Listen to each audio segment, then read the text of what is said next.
गुलामों में सबसे पहले ईमान कौन लाया? मालूम है? गुलामों में सबसे पहले कौन मुसलमान हुआ? ज़ैद बिन हारिस।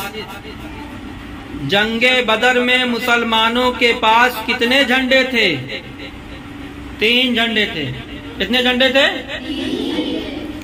जन्नत में पैगंबर मोहम्मद सल्लल्लाहु अलैहि वसल्लम की शादी किससे होगी? फिरौन की बीबी आसिया से। फिरौन की बीबी आसिया से। कहाँ होगी? जन्नत में। हजरत मूसा अलैहिस्सलाम की उम्र कितनी थी? 125 साल। कितना?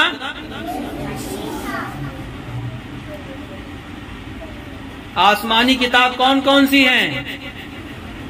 कुरान शरीफ, ज़बूर शरीफ, इंजील और तौरेत। रोजा रखना क्या है? नफिल है कि फर्ज है कि सुन्नत है?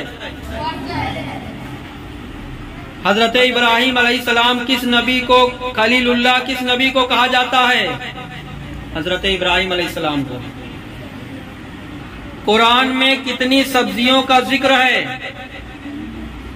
कुरान में कितनी सब्जियों का नाम आया है?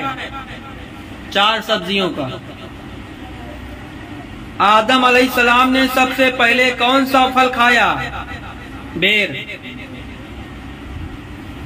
नबी करीम सल्लल्लाहु अलैहि वसल्लम को कौन सी जगह सबसे नापसंद थी? हमारे नबी कौन जगह सबसे नापसंद जगह कौन सी थी? मालूम? बाजार।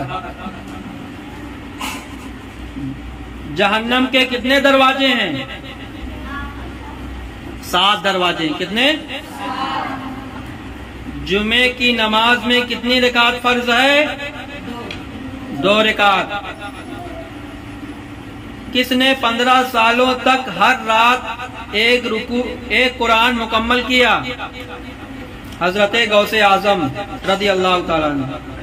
हजरत बिलाल के मुल्क हबशा का आधुनिक नाम क्या था?